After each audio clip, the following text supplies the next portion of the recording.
warahmatullahi wabarakatuh. Halo Sobat Kurma dimanapun kamu berada, gimana nih kabarnya? Semoga tetap slay, lancar, penuh berkah dan pastinya semangat terus ya di bulan suci Ramadan ini. Senang sekali rasanya aku Giska Triananda bisa hadir menemani kamu di Kurma Kuliah Ramadan edisi kali ini, yang tentunya kita akan membahas berbagai tema yang menarik seputar bulan Ramadan. Nah, Sobat Kurma, sebelumnya aku mau nanya nih, Sobat Kurma ini tahu nggak kalau puasa itu ternyata tidak hanya menyehatkan jasmani, tetapi juga dapat menyehatkan rohani. Nah, pasti Sobat Kurma semuanya penasaran kan, kalian bagaimana sih puasa itu dapat menyehatkan jiwa kita? Nah, kita akan membahasnya bersama narasumber yang luar biasa yang sekarang sudah ada di hadapan saya. Ada Ibu Ufti Roshidatun Nisa, SPSI, MPSI, Psikolog. Assalamualaikum Ibu Ufti. Waalaikumsalam. Bagaimana kabarnya Ibu? Alhamdulillah baik sekali. Giska gimana kabarnya? Alhamdulillah luar biasa. Nah, Bu Ufti, makasih banyak ya sebelumnya sudah meluangkan waktunya nih untuk hadir di Kurma. Alhamdulillah, terima kasih banyak juga atas kesempatannya sehingga sehari ini saya bisa hadir di Kurma. Oke, langsung aja nih ya Bu Ufti, aku mau nanya nih. Kebetulan tema kita hari ini keren banget Bu, yaitu puasa Ramadan dalam perspektif kesehatan jiwa. Kalau kita perhatiin nih Bu, sekarang kan lagi tren banget nih ya istilah self reward atau kita manjain diri kita dengan alasan self love gitu. Tapi jujur deh Bu, kalau dari sisi psikologi nih, saya mau tahu apa mungkin sebenarnya self love yang paling tulus itu justru melalui puasa gitu Bu. Oke, sebelumnya kita jawab dulu ya, self reward itu sebenarnya apa?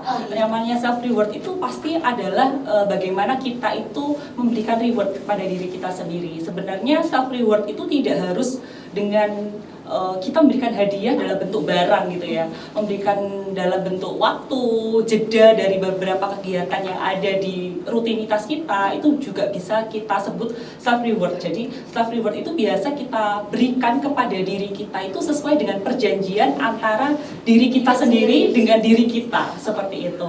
Nah, apakah puasa itu juga termasuk dalam salah satu bentuk bagaimana kita mencintai diri kita gitu ya? Sebenarnya kita artikan dulu self love itu apa. Nah, self love itu kan sebenarnya bukan hanya sekedar memberikan diri kita itu apa yang kita inginkan, ya kan? Nggak selalu yang kita inginkan itu harus kita berikan kepada diri kita seperti itu. Tetapi memberi diri kita itu apa yang kita butuhkan, ya itu kan juga termasuk kita itu mencintai diri kita. Jadi nggak semua yang kita inginkan harus kita turuti gitu ya. Jadi ada self control di sana. Sehingga istilahnya itu self love itu adalah aku punya keinginan tapi itu aku tidak harus memberikannya semuanya. Sehingga benar di sini bisa diartikan bahwa self love itu bisa dalam bentuk mendisiplinkan diri. Dan di bulan Ramadan ini ya, dalam cara kita mendisiplinkan diri itu ya dalam bentuk kita mengikuti proses puasa dari subuh sampai nanti berbuka puasa seperti itu. Di sana kan ada di mana apa yang kita inginkan itu tidak selalu kita turuti. Kan kita pengen makan tapi ternyata kita puasa. Kita pengen minum ternyata kita puasa. Nah, itu juga termasuk salah satu bentuk kita itu self love gitu. Wah, benar banget ya Bu. Jadi ternyata dengan kita self love mengerem diri kita sendiri lah Bu ya, berarti intinya gitu. Nah, berarti dari situ kita bisa mengupgrade diri kita, mental kita gitu Bu. Tentu dalam self love itu kan biasanya dalam segi self reward gitu ya. Biasanya kita itu secara awam biasanya kita itu sering melakukan seperti ini. Wah, aku sudah melakukan ini nih. Aku akan melakukan self reward.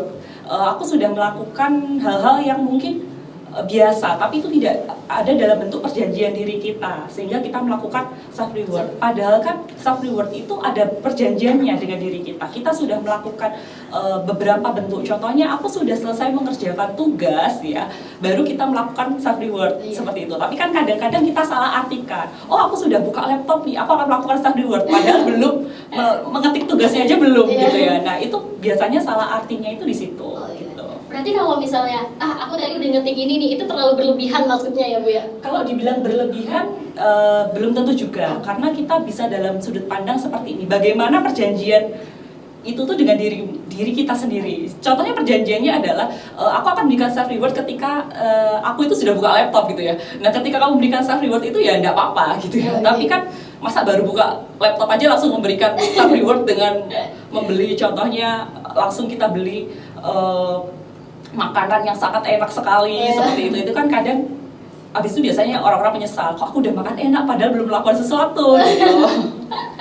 Berasa melanggar gitu. Iya, melanggar perjanjian dengan diri kita sendiri. Nah tadi nih Bu, kebetulan kita ngomongin soal makanan ya kan. Di bulan Ramadan ini ada sebuah tantangan yang relate banget ya. Tiap sore apalagi kalau kita lagi mencari takjil nih, yaitu kita sering banget lapar mata Bu. Apa yang kita lihat di hadapan kita langsung FOMO, pengen beli ini, pengen beli itu. Padahal sebetulnya tuh perut kita hanya butuh sedikit gitu kan Bu. Nah ada nggak sih tips dari Ibu supaya jiwa kita ini biar nggak gampang terjebak sama budaya konsumtif yang malah bikin mental kita ini nantinya jadi rakus pas bulan Ramadan? Oke.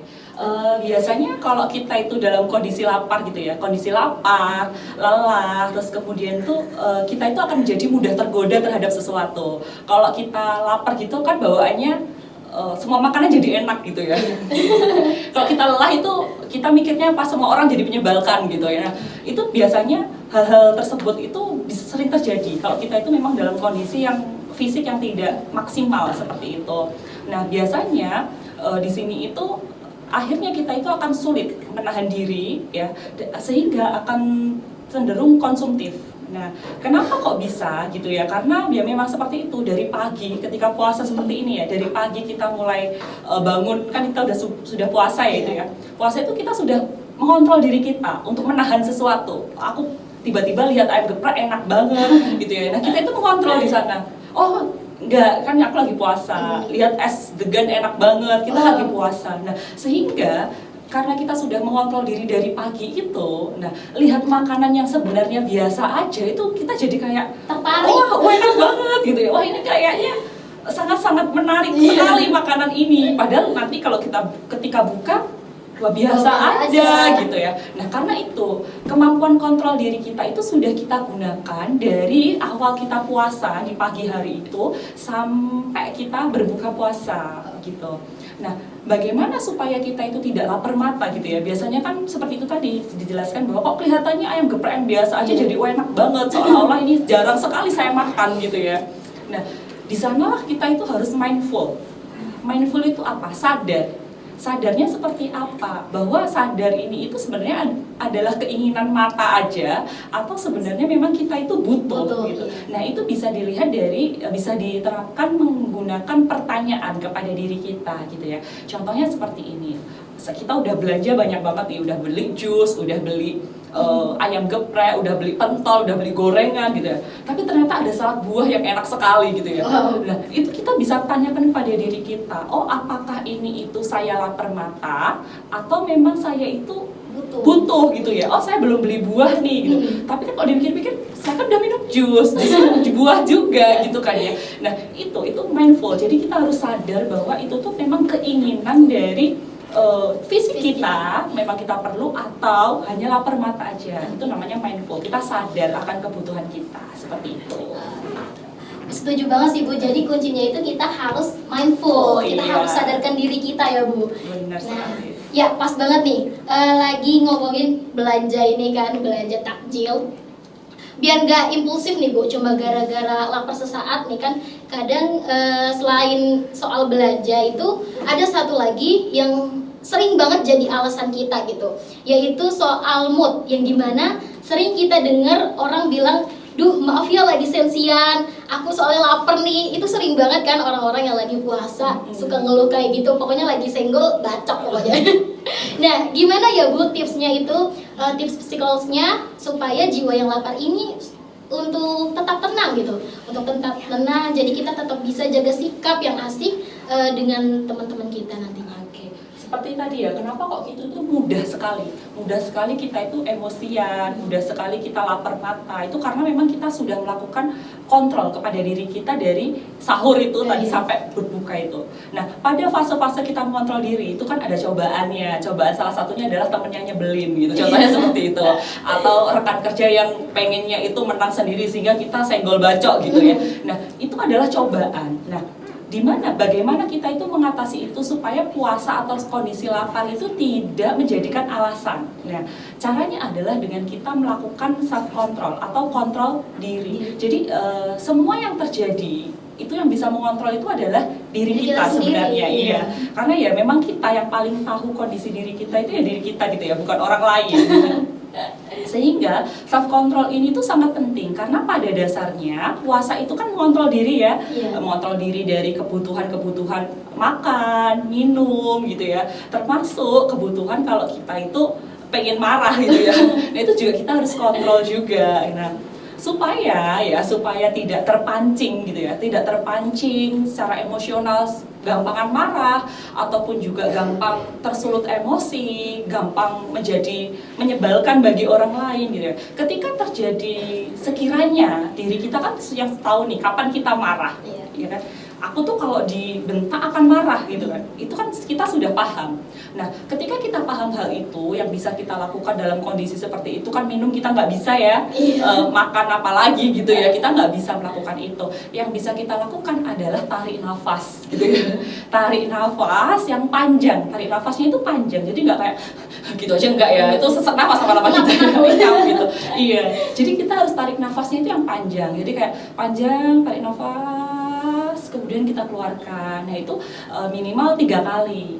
Nah, disitulah kita nanti akan sadar bahwa itu adalah usaha kita untuk sadar kembali. Oh, tadi aku emosi dalam suatu hal. Kita nanti lewat situ kita akan mengontrol diri kita supaya aku hampir emosi nih, aku hampir marah nih gitu ya. Nah, itu nanti kita membantu kontrol tersebut sehingga marah itu akan teredam gitu ya. Seperti itu. Itu tipsnya ya. Oke, dengerin ya Sobat Kurma, tadi tipsnya itu biar kita nggak gampang emosian, nggak gampang senggol bacok, kita harus sadar ya kan. Dan kita juga harus melakukan self control kepada diri kita sendiri gitu ya Bukti, biar kita tidak terpancing. Nah, Masya Allah, insightful banget ya obrolan kita hari ini Sobat Kurma bareng Bukti. Dan ternyata puasa itu emang bener-bener jadi momen kita untuk riset ya, untuk riset kesehatan jiwa kita biar kita lebih positif vibes. Makasih banyak ya Ibu Bukti atas ilmu dan perspektifnya nih. Oke, Sobat Kurma, itu tadi diskusi seru kita hari ini. Semoga jadi bekal buat kita semua untuk punya jiwa yang lebih sehat, lebih tenang, dapat mengontrol diri kita sendiri selama bulan Ramadan ini. Mari bergabung bersama kami di Fakultas Usuluddin Adab dan Dakwah. Ada 4 program studi loh Sobat Kurma, yaitu ada IAT, Ilmu Al-Quran dan Tafsir, ada KPI, Komunikasi dan Penyiaran Islam, dan juga ada BPI, Bimbingan Penyuluhan Islam, serta ada Prodi SPI, Sejarah Peradaban Islam. Khususnya kita tunggu kamu semua nih kok Sobat Kurma di Komunikasi dan Penyiaran Islam untuk berkarya melalui media, menyebarkan inspirasi dan kebaikan untuk dunia. Oke Sobat Kurma, saya Giska Triananda bersama tim yang bertugas pamit undur diri. Terima kasih, sampai ketemu di edisi Kurma berikutnya. Wassalamualaikum warahmatullahi wabarakatuh.